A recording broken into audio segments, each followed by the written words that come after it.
Okay, so thank you all for joining us today. The presentation is Keeping Your Kids Safe at School, and we are joined by Dr. Mitch von Gnechten, the Director of Student Services Secondary, and Ms. Lora Herbein, who is Director of Student Services for the primary grades. I believe Sergeant Wilson, one of the school resource officers, will be joining us as well.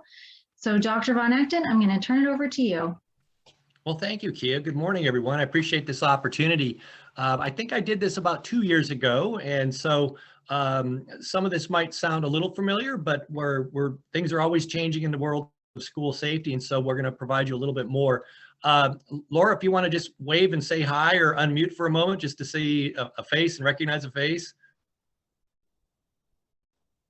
Good morning, everyone. I'm happy to join Dr. von Gnechten with this presentation. And I will say Sergeant Wilson is not with us right now. He may be joining us later, just so you're aware of that. Thank you, Laura. Okay, I've got to make sure my Zoom skills are up to speed. I'm going to try sharing this momentarily. Hold on a moment. Here, this is kind of a jumped ahead in terms of order. So let me back up here for you. Okay, so we've done our introduction. So here we go. Agenda-wise, several areas I want to touch upon. I'm going to first start very broadly with a school safety overview, and that would be in terms of emergency response and such. I'll then go into school resource officers and some of the cooperative things we have with the Phoenix PD and Scottsdale PD, threat assessment and threat management, care and concern, and lastly, just a quick update to cameras and how we utilize them in our school. And I think what I might do, rather than I'll take question and answer at the end, but I might even just kind of chunk this and stop periodically and take some questions in between pertinent to that specific area. So let me just kind of start first big picture, and by statute, every school has to have a school emergency response team, and that's composed of the principal, other administrators, generally an ESP member, teacher member, nurse. At the high school, you might have your athletic director. It's a very comprehensive team. And they're there to meet at least quarterly to review the school in terms of school safety, and they submit a plan, which you see below, the school emergency response plan, and that is updated and submitted to my office annually. And that provides an opportunity for that school to have specific protocols, procedures in place that they can review either through tabletop or exercise, and I'm going to show some of these in a moment to what those would include on the next slide. And just like the schools have a CERT and a CERP, so does our district. We have a district emergency response team, and that is composed of essentially 12 directors from various departments. You would have facilities, marketing, my office, community ed. It's very broad, transportation, food services, and that's kind of the operational piece of the district emergency response team. If we were to have a major incident or concern that includes several schools, the district emergency response team is put into action. And of course, with that then, cabinet, Dr. Bales is a part of that. It all depends on how much we need to escalate. But that initial operational team begins to start formulating and getting information of how we can help those various schools that seem to be experiencing a concern. There's a broader district emergency response team that members that are added to that meet quarterly for the purpose of updating protocols, reviewing guidelines, making recommendations to cabinet as to how to better improve school safety. Those additional members include principals, teachers, ESP, community members at large, and in fact, UPC is represented. Trevor Nelson, Lori Berman, Elaine Williamson are members of the broader district emergency response team. And they too then have an emergency response plan that we update periodically for the district as a whole. So a lot of information there. But with that then, Every school emergency response team is trained in Incident Command, ICS. Incident Command is a set of national protocols that are created by FEMA, the Federal Emergency Administration, Federal Emergency Management Administration, excuse me. And really the purpose of that is so that first responders and those that are dealing with an incident have a common language. And so that's why we request that every member have at least completed what is called ICS 100, Emergency Management. And they do, and it's important because when we do have fire roll or police roll, there's a language that is used, and we want to make sure we all speak that language and share that common language. As I mentioned before, the schools update their CERP on an annual basis. That includes evacuation maps, making sure that we're updating critical infrastructure maps. That is, where are the gas lines, where are the meters, things of that nature that we might need to report to police, or police might need access, or fire need access to. They do meet quarterly. And in fact, then twice a year, all of our school emergency response teams will complete a tabletop. And in fact, I'll be sending that out at the end of this week, is the plan. And that is an exercise for that team to go through in terms of what would they do if, with a specific incident that were to occur at their school. Anytime we have some kind of an event on our campus, even if that event is a drill or exercise, our schools complete what is called an after action report. It's a reflective process as to what was the incident, how did we respond, where did we do our best, and where did we really address this appropriately and safely, and on the other hand, where could we have done, where could we have been better? So that's a lot of information just with some of the basics, the kind of, the 30,000 foot view of school safety. And I can pause now for some questions. I'm looking at just my presentation, so I'm not watching the chat or anything. Maybe Laura, you can help me out here. Is there a specific question to? Dr. von Gnechten, we are watching the chat, so you won't need to. Okay. But I don't think we have gotten anything regarding this section yet. So perfect. Like I said, I'll just pause periodically. So if there's something pertinent right away, maybe we can address. These are drills and requirements from the Arizona Department of Education. We do have to complete monthly an evacuation, or what we call more commonly a fire drill. Those are logged. And so schools will do that. During the course of the year, there must be 3 lockdown exercises that are conducted, one of which should be done in an unusual time, a non-classroom time, going through the process of what would happen if it was lunch and we needed to call a lockdown. And then once a year, we have to complete what is called a shelter in place. And boy, there's just a lot of language here. See, this is all FEMA language. This is all ICS language, but essentially a shelter in place is if we had an incident nearby, perhaps there was a storm moving through, and we just felt that due to hail, we might need to just keep our kids sheltered. Let's not let them switch classes or go out for any kind of a recess.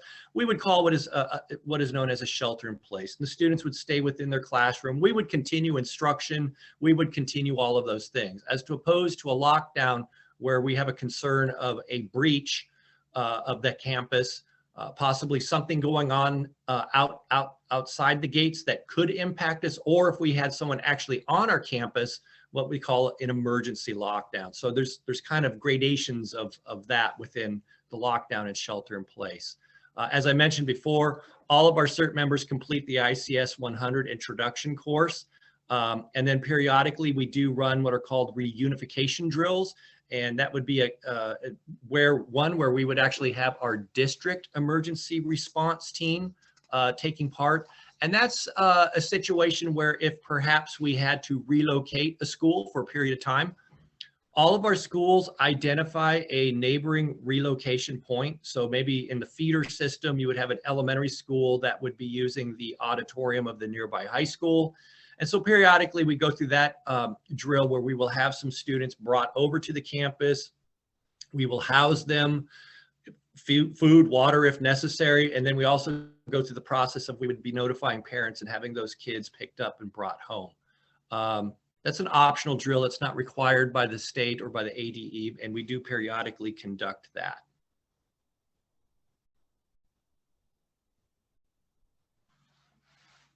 And there's a lot of language here. I just wanted you to know that, you know, when you have access to this presentation later, this is an example of the kind of language we ask our administrators that when we conduct a lockdown or a shelter in place or evacuation, here's some best practices.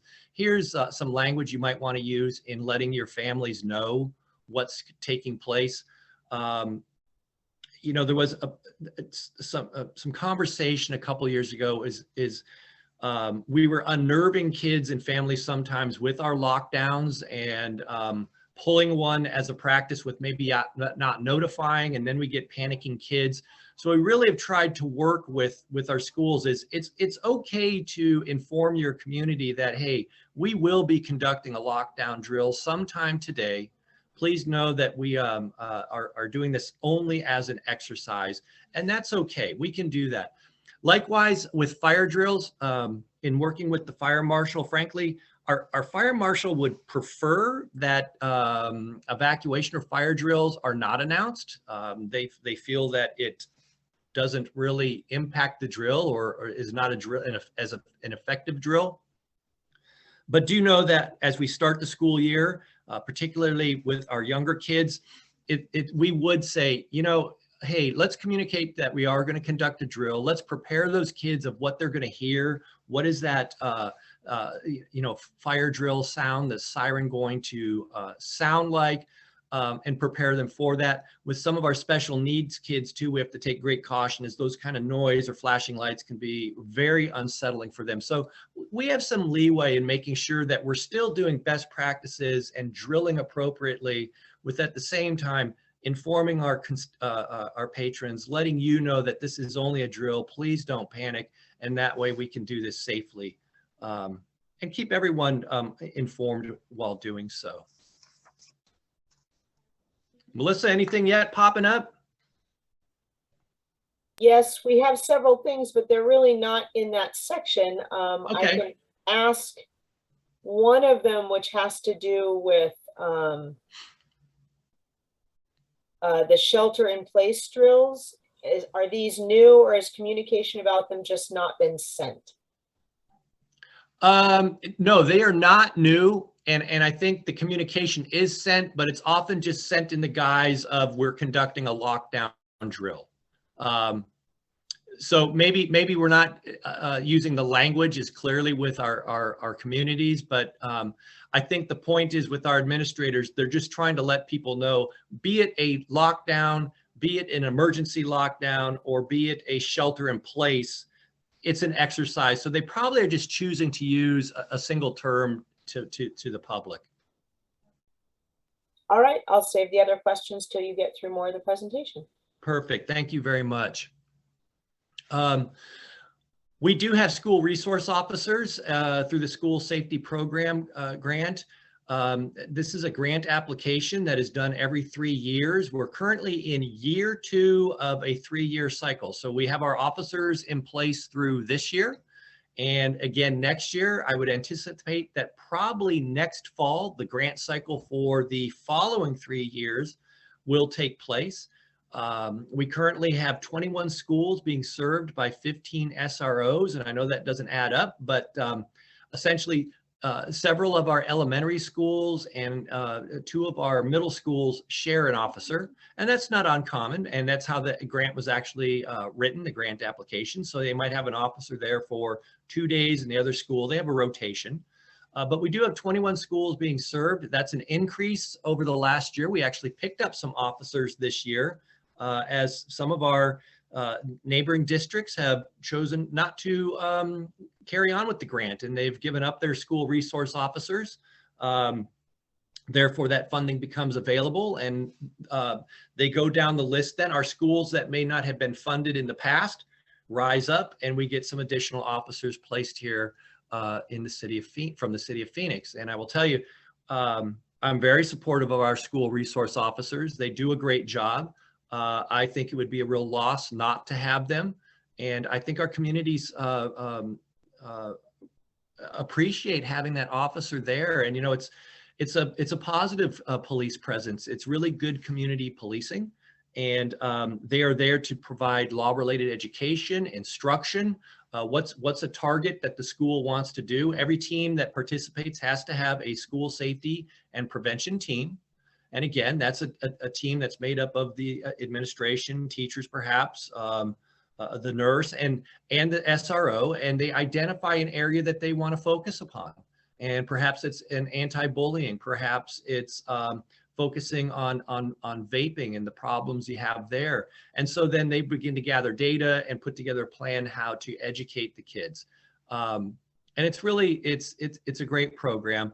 And I can tell you that working with Sergeant Wilson, he's the sergeant that oversees our officers in the northern part of the district. I've worked with him for years, and he's just an absolutely incredible resource with not only SRO situations, but anytime we have some kind of an emergency, be it we see a helicopter flying overhead one of our schools, I know that I can make a call and I quickly get information as to what's going on. Is it impacting our schools? And he's quick with it. It's very valuable.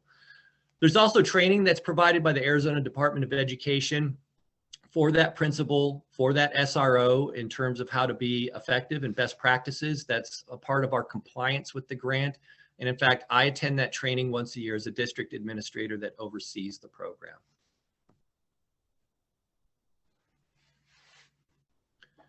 In addition to our school resource officers, we do have 2 additional schools that are supported with off-duty officers. They were not awarded a part of the grant, but we felt in years past that it was important that these schools maintained an SRO. And so we have those schools supported with off-duty officers. They come in and it's a rotational basis. They don't always have the same officer, but we do have a community policing presence. We also have 1 district-wide school resource officer. That's an officer that we pay for and serves our entire district. And I can tell you that's extremely helpful in the fact that, you know, with mandatory reporting and such, when we have an elementary school or a school that's not being supported by an SRO, I know that we can make that call to Officer Blair, and he's there to assist in any way possible, be it some kind of a safety concern, a mandatory reporting concern, a crime, what have you. He's there, and it's extremely helpful. I put this piece in here also. We conducted 2 years ago school vulnerability assessments, what are called SVAs. Those were done during the summer, and it's a complete look at each site in terms of school safety, critical infrastructure, fencing, concerns that might be brought to the administration's attention that we can address. So we just went through that process 2 years ago. And as we retrofit and bring new schools on, for instance, Roadrunner was rebuilt. We've got Sky Crossing new. The James P. Lee has gone through some renovation. We will redo that SVA to make sure that it's current and up to date. And then lastly, and this isn't directly related to our school resource officers, but do know that all of the PVUSD staff there's required training for our staff in a variety of different areas that has to be done annually. And that includes then a training for all of our staff regarding lockdowns, evacuations, shelter in place, active shooter, suicide prevention has been added this year due to as required by statute. So there's a lot of training that happens too. And I know that's not directly related to the SROs, but I did want to put that in there. Sergeant Wilson is now with us, and I don't know, Sergeant, if there's anything you wanted to add regarding our school resource officers, or just maybe, well, I'm sharing now, so you're not going to be seen, but if there's anything you want to share, or we can just hold and take questions for Sergeant Wilson at the end also. I actually don't see Sergeant Wilson on the presentation. He may have joined us in the last few minutes. He's in my office with me. Sorry. There you are. I think they're sharing a laptop. We are. Well, we can at least introduce Sergeant Wilson. Good morning, everyone. Sorry I was a little bit late. I got hung up, but just to piggyback a little bit on what Mitch said. Not only did we go through the normal training that police officers go through, but SROs are also given additional training in child development and the adolescent brain and how to work with kids and kind of distinguish between behavior versus criminal activity. So we work together very well and working to be a positive influence on the campuses. Thank you, Sergeant Wilson. Okay, moving ahead. Threat assessment and threat management. By law, any threat that we receive, be it to an individual or to school, we have to report to the police, and we also have to inform the parents of the recipient of the threat to let them know that, this is what we have heard. We're currently investigating. Those two calls should happen immediately. They should take place quickly so that we can try to get, well, not try, but get police involved right away, but also let that parent know we're on this, we're addressing it. It has been reported to the police.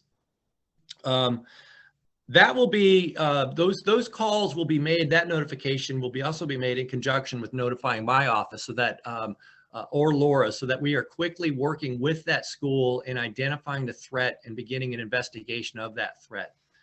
Something that we need to be very careful about, though, is that when we do have a reported threat, for instance, a social media post that's picked up and we have reported it now to the police and there's reference of potential gun violence or something like that, the school has to sometimes step aside because this will go down two different avenues. There will be a police investigation because this is criminal, and there will be eventually an administrative investigation, and then in terms of some kind of disciplinary measure or a look at maybe a different placement for that student if need be. And so we have to be respectful. What we can't do is step on the toes of a police investigation. So we will work in conjunction, and typically I'm on the phone with Sergeant Wilson. He's letting me know where the detectives are at with this, if it's risen to that matter, or the fact that the police have taken the information, a police report has been made, they have gone to the house, they have interviewed the parents and student, there is no access to weapons, and they begin to say, okay, on the school side now, you can begin working with that student in terms of how you're going to address the student administratively. One of the pieces we will do is conduct what is called a threat assessment. And there's a lot to this, but there is an actual threat assessment protocol that is actually based on a model from the Secret Service about 15 years ago. We've utilized this model for many years now, about a decade, and it's a good model. I've attended some training lately with 3 of our lead psychologists that participate in these threat assessments, and we feel that we're very much we have a very effective tool. It gets the information we need and it does the job very well. So I just want to let you know, we do remain current on those things. We follow through. And it's broad. What will happen is there will be a team at that school that is called together, and it must at minimum have the administrator, school psychologist, nurse, and then we ask that they also bring in a teacher, the SRO, at least 2 to 3 other members on there. So we have a broad panel in terms of looking at this student and what is the threat. And something you have to keep in mind, this is not like a student study team that is looking at past behaviors and behaviors in terms of some kind of a manner of removing the student. It's a team that looks at what is the ability of this student to carry out this threat. We need to make an assessment, and that can include then their current state of mind and looking at past behavior, but it also would include then what we hear from the police in terms of access to anything, and so we do a thorough review. And from that then, this threat assessment team will put together a threat management plan. And sometimes with a threat, I think we often get the notion that, oh, a threat, this had to have involved weapons or there was something of that nature, or there's going to be something done at the school. The threat can be, it's sometimes the student that in a moment makes a comment to a student that, I could kill you. we follow up on that. And so we have to do our due diligence. And so we work through that, and we begin to find then that perhaps, no, this was really not a substantive threat. It was said emotionally, it was said as a response. Sometimes through with some of this, with the study team, the threat assessment team, we find that all of a sudden comes to light some patterns of bullying that may have been taking place that we were not aware of, we were never informed. So this is good information to better help that student. And we realize we can do some things to bring that student safely back on campus. And when I mean safely, safely for them, but safely for everyone on that campus. But keep in mind that from that, it could also find that we've got a real behavioral issue, and it might be best that we look at a different placement for that child. So there's a range of things. When we look at threat management, there's a range of choices we have into what's best for that school and what's best for the students in general and that specific student. Lastly, when it comes to threat assessment, we do have a communication protocol, and that's through our marketing and communications department, so that, you know, going back to the beginning of this, when we receive the threat from that principal or hear of it, and they're beginning their investigation and they've worked with the police, we also will begin working with that principal, and that this will include then myself or Lora if it's on the elementary side. And then it would also include the respective assistant superintendent for the area. So either Mr. Long or Dr. Jarris. And it's probably going to include Dr. Bales also, but then also our director of marketing and communications. And we begin to put together that message and that communication that we need to put out to that community. We want to be the ones informing the community, not the community hearing it over the weekend through a social media app, and then we get people really getting unnerved. So we always try to take that proactive role.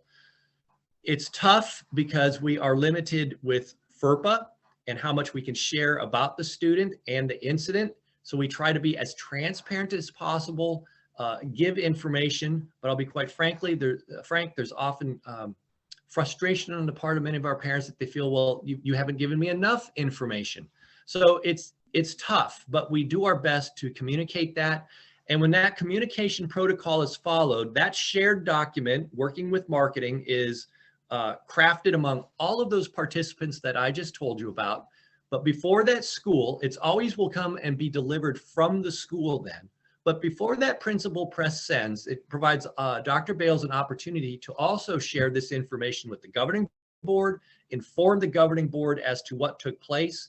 He will have the most recent information from our investigation to share. And then the governing board is aware that there will be a communication going out to our school community.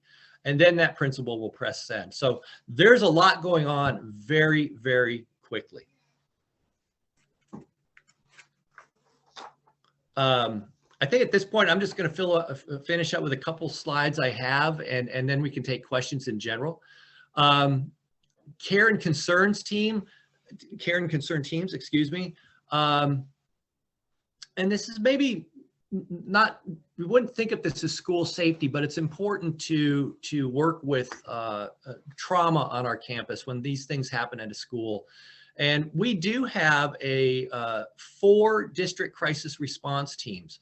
And we call them care and concern teams, and I work with those teams. We have 4, as I said, and we rotate through. And when we have a traumatic event happen on a campus,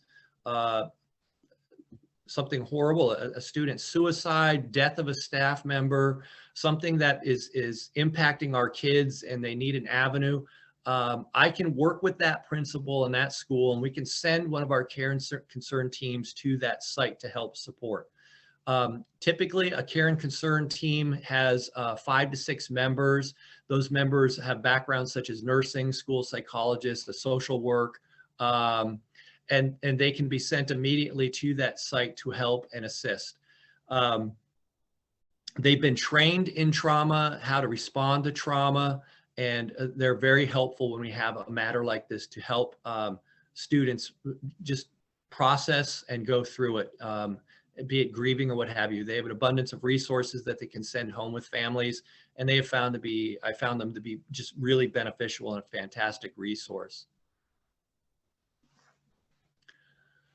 Lastly, I just wanted to provide you a screenshot of our cameras. We do have cameras in place at all of our secondary schools, and we're working through our elementary schools now and getting those placed in all of our elementary schools. That's a work in progress. And they're very, very helpful. We have, just as you see with this view, every school has one camera trained on their entry and their front lobby. They can be monitored by the principal, or a staff member could be assigned. I have access. We can share this with Phoenix PD in the event of an emergency if they needed camera access to various sites on campus. It's a high quality digital camera, and it's extremely helpful. And this has been a great investment. You know, we don't sit and just monitor our cameras. That's not always the purpose. Often cameras are used for historical purposes. We've seen something happen on campus and we need to look into it. For instance, at our high schools and middle schools, some of the TikTok challenges that took place in September, we were able to look at access to restrooms and find out students that may have gone in there and such, and done some investigating. And so they are done for historical purposes. But if we do have a concern that someone has threatened to come onto our campus, a patron that's upset about an issue, we can certainly monitor and look at those cameras. And of course, these cameras were funded by our bond that went out a couple of years ago. And I want to thank all of our voters and taxpayers for paying for this. That's been a great help. Thank you all very, very much. And now here we go. I've got all kinds of questions. And I will, if I can successfully exit out of this, I don't think I'll need to go back to the presentation. So Dr. von Gnechten, both Kia and I are going to try to jump through these questions a little bit. Sure. One of them that was asked early on, which I don't know if it was fully addressed, has to do with our cyber systems. I know you are not our computer person, but can you comment a little bit on, you know, 2 years ago we had issues with pornography, not in our district, but popping up on Google Classrooms or Zooms. Can you just share what our IT department does with regard to protecting our students from those types of incidents? Sure. Well, you know, there's some parameters that are set on any of our the network in terms of what they can get to. I can tell you our students are extremely savvy at learning to go around firewalls and these kind of things. So it's a continual challenge. But when we have that there, we can remove access, limit access. We can monitor in terms of where that student has gone. And so it's possible that they will lose their ability to use it. We haven't seen what we saw with Google Classroom and the Google Meets going out last year. That was quite an experience in terms of the novelty and newness for all of us. And Dr. Billington, he might like that. Jeff Billington's team was very quick to close those extremely fast. I will say this, Melissa, frankly, and I'm glad you brought that up because I wanted to go here a little bit. This is another piece. When we talk about school safety, we're often, we look again at those real immediate threats to our children, as we should, absolutely. But there's cyber attacks in terms of what can be brought down in our network and systems is, Jeff and I talk about this daily. And as a concern, we run drills, we have continuity of operation plans put in place in the event that we were to lose a student information system or there's anything of that nature. Jeff is just on this all the time in terms of informing us about being careful. But that's a piece that we're now seeing many of our districts across the nation. We are one of the largest targets for ransomware is school districts and being held as hostage that you're not going to teach kids until you give us X amount of Bitcoin. So that's been the real digital threat to the district, to be honest. Thank you. You're welcome. Thank you. We have another question about safety in the bathrooms. And that there's vaping in the bathrooms, and I know some schools, especially the high schools, experienced vandalism in bathrooms recently. What are the security measures to keep the bathroom safe? Yeah, that's a challenge. I mean, I think from my secondary background, I can give you some insight from that. I will tell you that at referencing the cameras, our middle schools and high schools, you can't put a camera in the bathroom, but you can train cameras on entrances and things like that. It's a matter of often working with your staff. First of all, limit access. You know, let's not be sending kids during the regular scheduled class. This is, you know, they're so savvy with texting, meet me in the restroom, and there we have a vaping incident because it's not monitored, or it seems so innocent. You know, two people go into a restroom at separate times. Between classes, they're monitored, and, you know, we do have at a high school level, again, safety and school security and safety personnel that can come in, and again, they're not going to go into the restrooms and monitor it. If they have a smell, an odor or something, they certainly will enter, but they're watching, they're listening, and it's really just an all eyes presence. Our kids also will do a fabulous job of reporting to us a particular concern that they're seeing maybe in a specific restroom or time of day, because you know what, they want to go in there and just feel, you know, comfortable. And I'm there to do what I came in here to do, which is to wash hands or what have you. And they don't need it either. And so we monitor that closely. You know, if there's any kind of when we do have a student that is found vaping, we've got two different things we need to look at. Is it a tobacco product and nicotine, and we discipline in a manner there, or is it a wax pen and there's some kind of a THC product in there? Then that's a whole nother avenue we have to go down. But it's been a tough call. It's been a lot of work on our sites the last couple of years in terms of access to bathrooms. With that said, it has in the past been a place where sometimes there's been an act of violence that's horrific. So again, we try to have all eyes and ears and pay attention that if we have some kind of issue between a couple students, perhaps they're being monitored, and we make it real clear to them some parameters as to where they can go and such. On the elementary side, Laura, maybe you can help me out there. I'm not always completely sure with some of that, but I think that's a little more limited to access for the kids.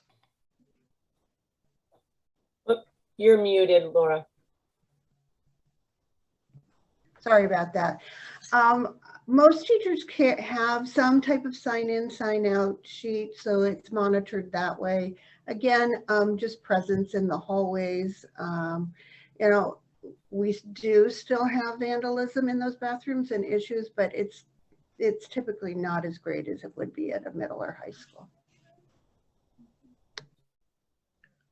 I will tell you that in the substituting that I've been doing to help out, that I found at the sites I'm at, I've volunteered to work in some of the high schools periodically.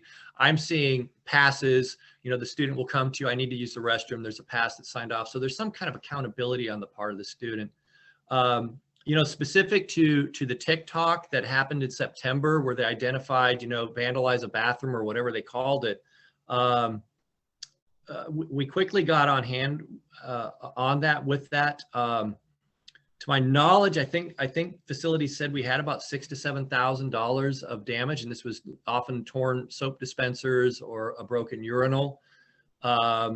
There was disciplinary measures that were utilized administratively, and that can include seeking compensation for the damage done. Our schools also let it be known that's a criminal act, and we are not afraid to prosecute if necessary. So we really, unfortunately, had to be painted in a position of taking a pretty definitive stance in terms of letting it be known. You don't destroy public property. This is not a TikTok challenge we're going to participate in. Thank you so much, Mitch. So as many of us know, and part of the reason we have 50 people on this presentation, over the past few weeks, we have had some incidents at some various schools. We are not going to speak directly of those instances, as Kia mentioned earlier.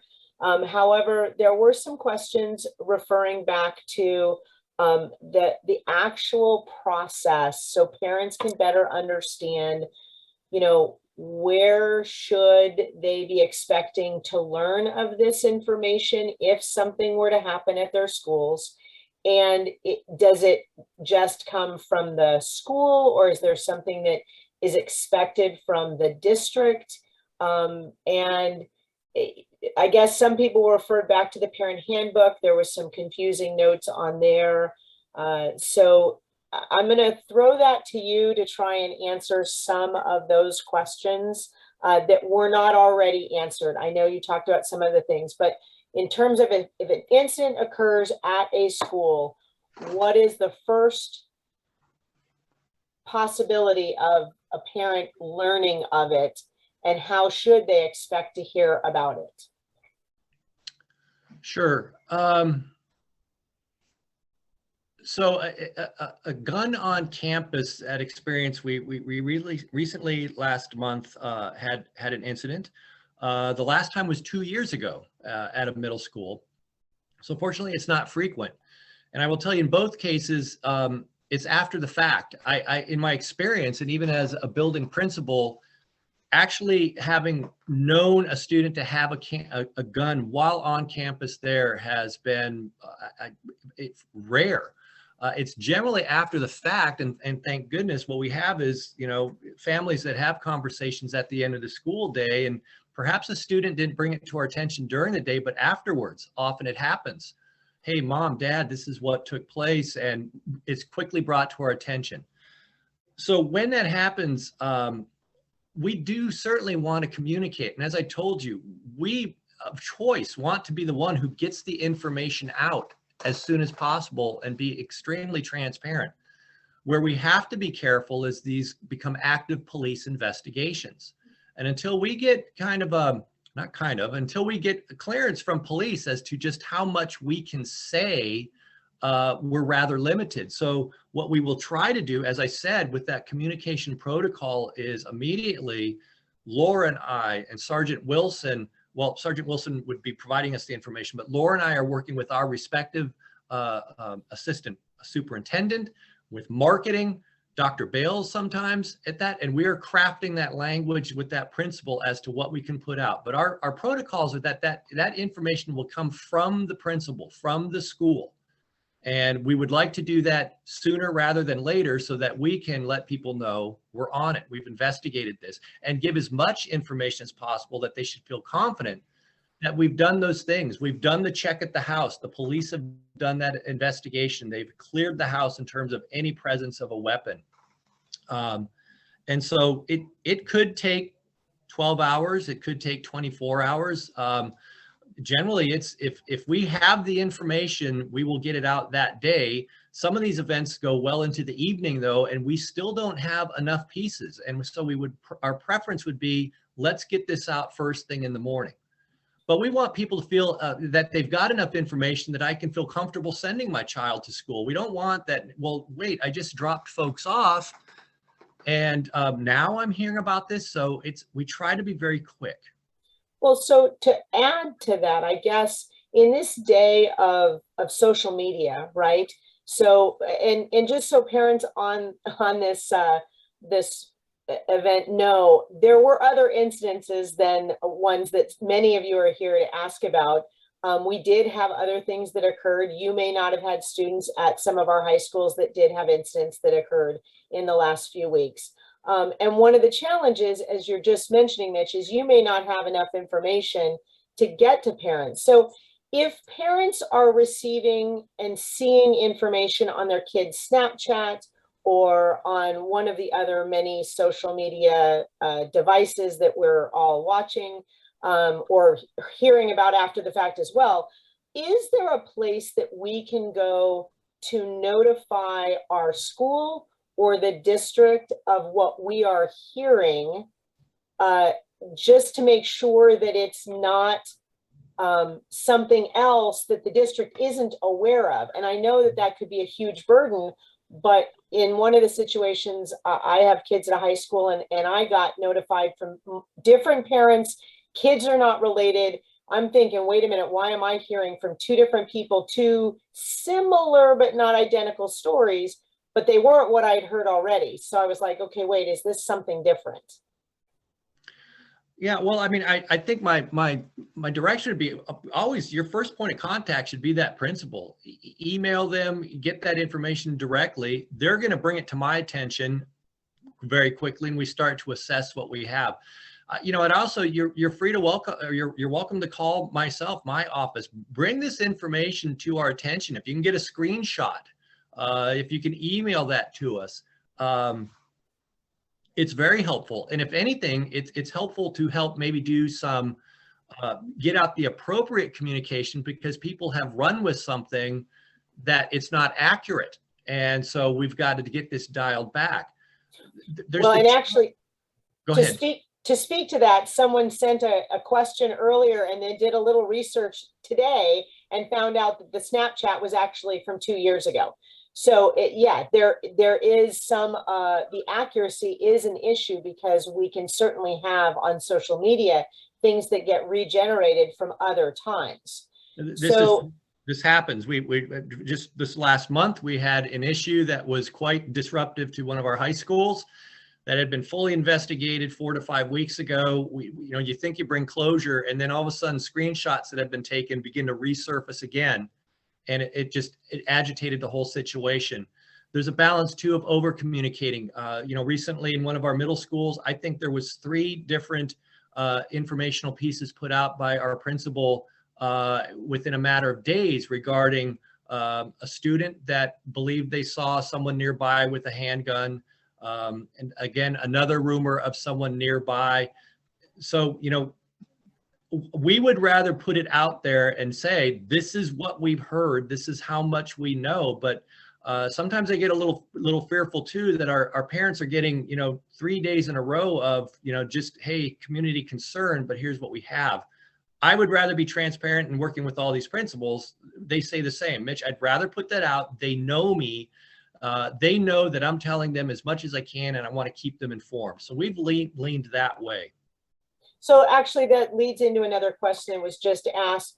Where is there a place parents can look to see what safety or security events have been reported to the district as a whole, or are they typically done school by school to the parents that are affiliated with that school? It would be school by school. I can tell you that when I was principal at Shadow Mountain and I had my school councils, I did routinely updates, disciplinary updates, which would also include events that impacted the school, and get information out that way. But at a district level, you know, I run different reports that I use to inform myself or watch particular areas, but I really don't log and track those kind of incidents, and that I could publish something like that. Thank you so much. Mm-hmm. Kia? There was a question about the SROs. If a school does not currently have one, but they are interested in getting an SRO, they think that would add value to their campus, what would be the steps they need to take? Yeah, I would encourage them to, they can work with my office and the respective assistant superintendent. You know, I don't know what the funding mechanism would be for that. A police presence and funding that on a daily basis can get quite expensive. And so we could look at, I think what that site needs to do is review collectively is, why do they feel that this is appropriate? What would be the specific pieces? I took you back to the training and the things our SROs do in terms of community policing. I would be very curious to know at that school, how do you want to utilize that officer? Is it purely just to have a police presence? Then I would say, I want you to rethink this. Are they going to have some access to classrooms? Is there going to be some instructing? And if so, what's that curriculum you want to do? What's the nature of utilizing that officer? I think a bigger question becomes matters of equity of schools that can afford and others that cannot. And so I kind of leave those questions to the respective assistant soup to look through. But that is a possibility. To my knowledge, I don't know that we have done that, a school-funded SRO, but there is that possibility. School Resource Officer, yes, I apologize. I keep using all the acronyms. SRO. Thank you. Mm-hmm. So in terms of after an incident has occurred at a school, are there specific protocols that the district takes with regard to PTSD perhaps, or other social services that might be needed following I'll say incident or something serious that might need those services? Sure. No, you're absolutely right. There's got to be follow through for people that have been shaken up by it. You know, a report of a gun on campus is a traumatic event. There's a range of things we can do, and we assess that school by school. Some schools need a lot more processing than others. Who knows why? It could be the maturity and age of the kids, what have you, elementary to middle to a high school, that would differ. But, you know, we lean first then on that school's immediate team, which would include administration, school psychologist. They might have a social emotional learning person on campus that can help deal with some of that. I referenced before our care and concern teams. This would be kind of new territory. As I said, for instance, a weapon on campus and some of the trauma there is, that's a new experience, or I should say that's an infrequent experience, but perhaps utilizing members of that if need be to help support. Kids are a little unsettled. They need someone just to process. So yes, absolutely. We do consider implementing those things and really assess it based on what we're hearing from the school and the resources or needs that they might require. I think I answered that. Thank you, Mitch. We did have a question. You had mentioned earlier that one of our schools had two of our schools had off-duty police officers rather than SROs. Mm-hmm. Which two schools are those, if you're allowed to say that? Horizon High School and Indian Bend Elementary. They had been recipients of the grant in the past. They did not, they were not awarded an SRO within the grant, but it was felt that support needed there would be critical. I'm a big supporter of having an SRO at our secondary schools, and I'm sure Laura would feel the same at elementary, don't get me wrong. But to have a high school that size, it was felt it was appropriate to have that there.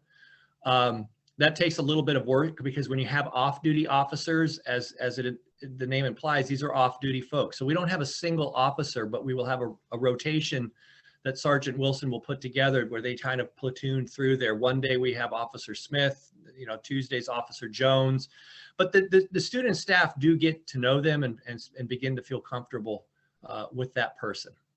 And just so people listening, some people may not be aware, but because we're dealing with these officers, they fall under the cities that our schools are located in, and we do cover two different cities. We are both in Phoenix and Scottsdale, and that does mean we have officers from both the Scottsdale Police Force and the Phoenix Police Force. So that is a little different than some other school districts, because that does take some juggling, especially on that district planning, because they're not on the same, they're not normally on the same channels on their radios. So they've had to overcome some of those challenges in our district. Is that, Mitch, any other comments you'd add to that? No, you're absolutely right. You know, district boundaries don't coincide with you know, municipal boundaries. And so we do have, we're a large district that encompasses two different cities.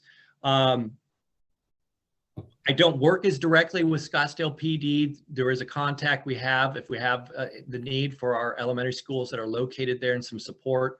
Our principals have that contact. And so we will work through that. City of Scottsdale and SUD has a different relationship with how they organize their school resource officers and such, but that's a whole nother matter. That's their school district. But yes, we do work with Scottsdale PD. We do make sure that they have a name for us in terms of a contact. So if we have an event, but I also know that I can always reach out to Phoenix PD here and get some guidance as to an event that might be taking place in Scottsdale where I don't quickly have access. But absolutely, we're always cognizant of the fact that this is two different municipalities, two different fire departments, two different police forces.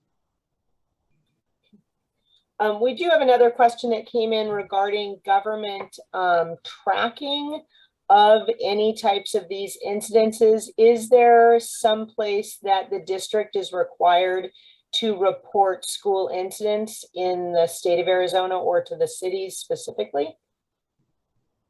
Well, all these, so from the city, there's generally a police report. It's reported to the police if it's a weapon or a threat or something of that nature and it was criminal. So there might be a police report number, or information was simply taken by the police. And then once a year, I submit from my office to the Department of Education any disciplinary matters we've had regarding handguns on a campus. That is reported to the Department of Education on an annual basis. So there's no one in the state or anything, there's no Department of Education or anything like that that we are supposed to report any of that to? Well, not as it occurs or anything like that. No, I'm sorry, maybe I misunderstood the question. As a summary report for the year, absolutely that is submitted to them, but not based upon occurrence.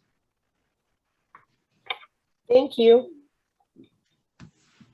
We have one more question that's come in, and this is sort of a proactive approach. What kind of education do students receive about things like weapons, safety, that sort of thing in advance of an incident happening? And then what kind of training do teachers and staff receive in regards to the same topics?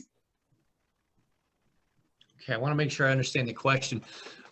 As mentioned before, with our training, all of our staff go through the AZ Safe training, which includes then lockdown, emergency lockdown, shelter in place, active shooter. There's a training that all of our staff have to go to. Also then at older grade levels, that same active shooter training can be provided within the classroom to guide those kids in terms of what a lockdown looks like. And when I say the training, it's a video that can be utilized. But at the beginning of each year, we would ask our sites to always review with their students when they go into their first lockdown, what are they to do? How are they to respond? Likewise, with our first evacuation or fire drill, how are they to respond and what are they to do? So there's that kind of initial precautionary training. I'm not sure if I understood it as trainings in terms of weapons or safety, or did I misunderstand? I think the question specifically looking at students, are there any education pieces in place, curriculum, I suppose, that would talk about gun safety, weapon safety, sort of that, also the see something, say something idea? You know, how do we, at the school level, how are students learning, you know, on the basic level? Like if you see a weapon, what do you do, right? You stay away, you tell an adult, but they need to be given those tools. Do we have anything in place? Well, I mean, I think, again, that's a part of the general back to school conversation in terms of school safety. You know, if you see something unusual, report it. Let us know that there was something that was visible on a student's possession that made you uncomfortable, and you need to go forward to an adult you trust on campus, be it teacher, you know, ESP, and say, I'm not sure what they had, but it was shiny, it was metallic, and it made me feel a little uncomfortable. So that's a part of more of an informal process and working with the kids and the staff, you know, that always be vigilant. You know, that's part of the conversation that when I did some active shooter training 2 years ago, and Sergeant Wilson and I went out to virtually every site and reviewed our active shooting protocols. We looked at that notion of the idea with staff now is situational awareness. You've got to be aware of what is going on in your classroom and on the school. And if you hear a sound, if you hear something that is disconcerting, be prepared to act upon it. But specifically to a gun safety, we do not have any kind of an adopted program or anything. There's nothing from the state in terms of standards and competencies that we would be teaching. Okay, thank you. I will say another part of that question was presentations for parents, and that falls right under the category of UPC. So that is something that we will work on to get something scheduled, perhaps an evening presentation to address some parent concerns. We do have another question from a parent, and please share what you think tips you might be able to give parents with regard to what parents can give to their children if there is a shooter at school. Wait, tips they can give their student? What can a parent share with their student if the student were to be at a school where there is a shooter at school? This is the question that came in. Okay, so well, I'm going to take that as what are some things that can be done in the event of an active shooter. And I will tell you that when we had Parkland and what took place there a couple of years ago, boy, the national temperature rises, and we get a lot of concerns. And I'll hear from vendors who want to have us buy lead desks that can be tipped over, and you name it. And if you recall, there was backpacks, bulletproof backpacks that were being sold at the time. And if those are the things that make you feel comfortable, but the conversation goes back to the same one I shared with our staff with active shooter. It's situational awareness. I mean, that's the best tip I think you can have with your child. I don't know about you, but when you go into, if you go to a theater anymore, are you aware of where the exits are? Do you know how to get out of there should you have to? If you're in the airplane, how many rows back are you from the exit in the event of a thing? I don't know if this job has made me think that way, but I think it's just the way we kind of need to think in this world anymore is, are you aware of what's going around? Now, I know that's a tough conversation for our little ones, but certainly when we start beginning into the age of 5th and 6th grade on up, that notion of being aware of your presence, aware of what's happening around you, and what would I do in a particular classroom? We should have, when we do lockdown drills, areas should be identified as to where it's safe, what corner would be accessed if they had an active shooter, and where would they go. They should be reviewing with them the shades that are going to be pulled and drawn so there's no visibility in the classroom, that phones are turned off. We don't want any noise. We don't want the ring to happen. These are all of the small things that are a good conversation with the parents about, what does your particular classroom look like? Is there another door besides your front one? In working with Sergeant Wilson, when we have the event of an active shooter, there's a couple responses we have. And one is you lock down and you secure yourself. Number two, is there the option to flee? And more law enforcement is starting to lead towards that one as, where's your chance to get out of that situation? It might be the safest move. And so that's a conversation. Lastly, it's fight back. And that's where you don't want to go. But if need be, what would be the plan? What would be the instrument used in that classroom that if you had to rush someone and it took place? These are horrible conversations. I just feel it's so awkward even talking about it. And I don't sure if I answered their question, but I think the family dinner, it's not so much what was in school today, but once in a while, at the beginning of the year particularly, how do you feel in that classroom? What's it look like? Do you feel like you have some a way that you feel safe, or do you have questions for your teacher? Absolutely. Well, and I think an important point you made in part of this conversation is the conversation is completely different depending on the age of the child. Mm-hmm. So that, you're not going to have the same conversation with a first grader that you can have with a ninth grader, if the ninth grader is even talking to you at that point. But, they are different conversations. So thank you for sharing that with us. Well, with that, let me say, I just don't want to scare our kids. And this is a phenomenon we saw in the past. Are we drilling them to death and all the lockdowns? And so it's important that you have the conversation about safety without instilling fear that, that this is not a safe place. It's tough. Well, and I think our parents, get unsettled when we see this stuff on social media and we hear our kids talking to their friends, and yet we're not getting the response from the school or district because as you mentioned, you may be in the middle of a police investigation and unfortunately have your hands tied from being able to respond out at that point. And I think one of the questions that was just asked is, in that scenario where parents are really not able to get information, right, in the immediate, beginning of something happening, how can they ensure that their kids understand, in the long run, what the consequences for these actions are if we don't get the full story, right? So there can be a lot of rumor about what may have happened. How do we get them to understand that this is not a path they want to go down, because there are consequences, even if they can't see them, right? Because of privacy laws, parents are not necessarily told what happens to a student in terms of punishment. How do they use that as a teachable moment when they may not have all the information to pass on?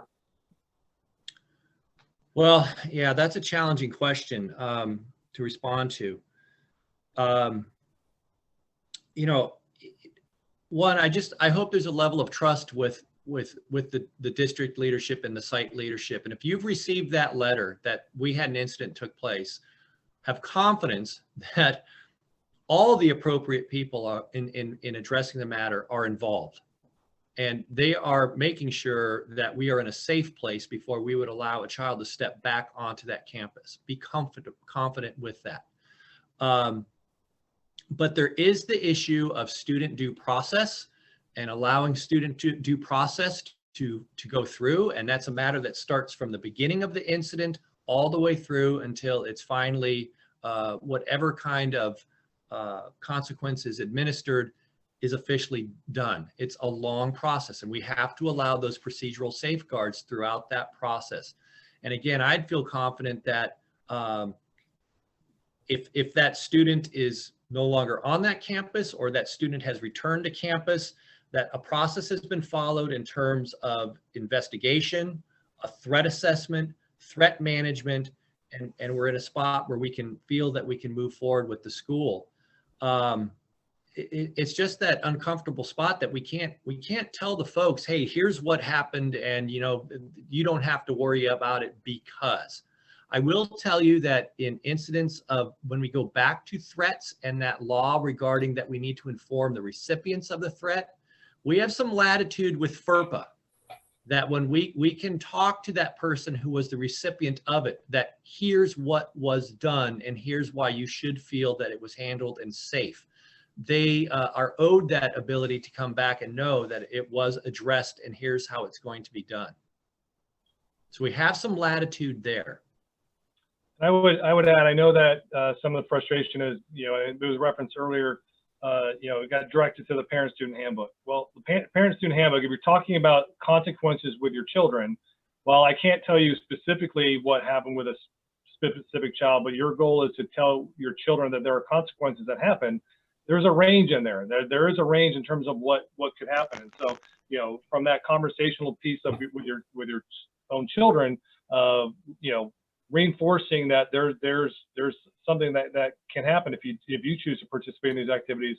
Those are talking points that are in there. Whether or not an individual child got step L or step M or step O on that chart, I don't know if that's as relevant if you're really talking about just trying to enforce your children that, hey, there are consequences here. You can see in that chart that it ranges from off-campus suspension all the way up to expulsion, and then you can explain to your children what expulsion means and the long-term ramifications for that would be. So I think there is still that opportunity when we point you to the direction of the parent-student handbook of at least understanding what the range of possibility could be.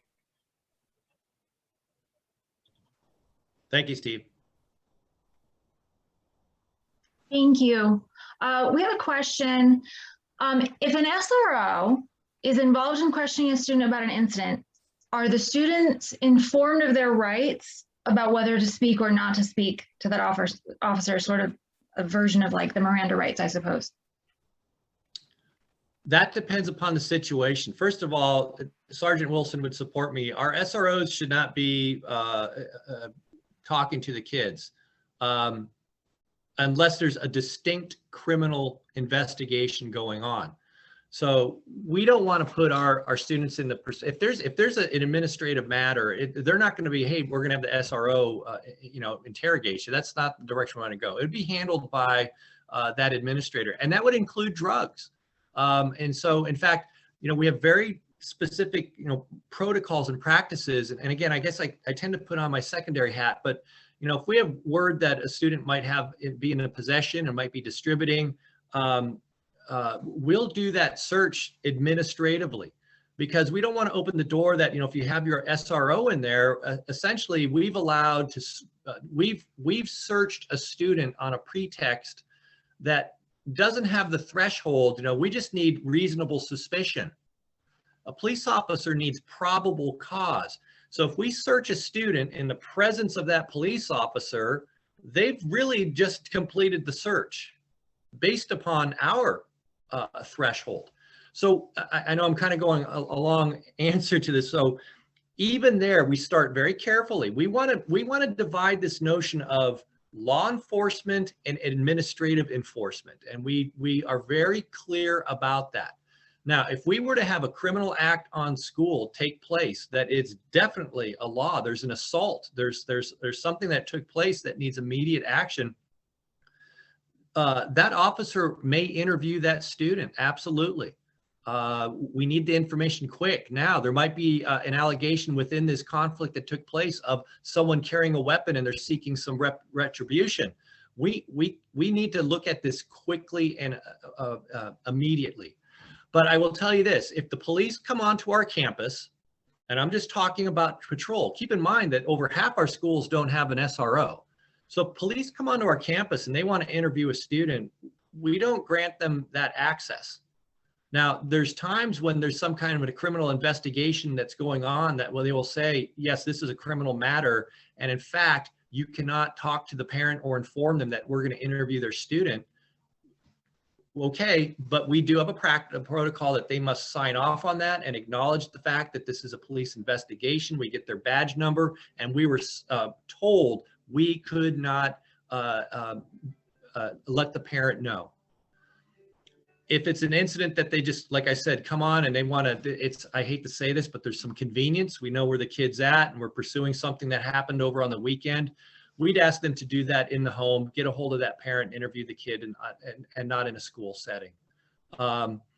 If we do have a matter that we're investigating and now we have discovered drugs and we think we might need to have the police look at it, we always encourage our administration, let's talk to that parent, let them know, hey, this has gotten a little ratcheted up and we now need to involve the police, and I'm informing you that they are going to talk to your child. And quite often that parent will say, I want to be present. All right, we will. Let's do that. Can I ask, so if a police officer does come on a campus and it is determined that that officer does need to speak to a student at that time, is there a member of the administration present for that conversation? Or is the student just with the police officer? No, we would encourage the administrator to be present, particularly at the younger grade levels.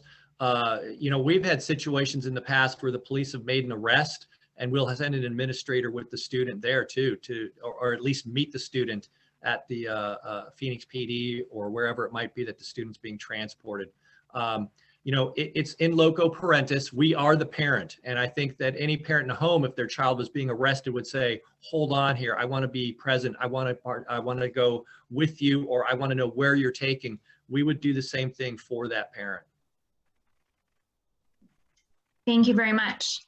I believe that's all the questions that have come in. I would just ask one more time for you to reiterate. I know there's a tip line.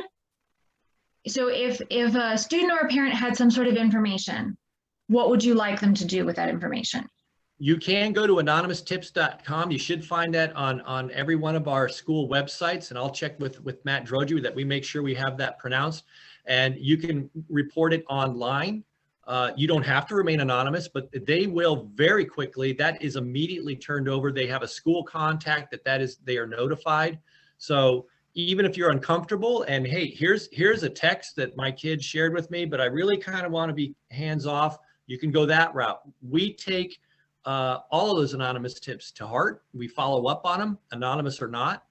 And again, that call to the principal is a priority. Report it that way directly. And also, if you hear of something on the weekend, by all means, directly report it to the police.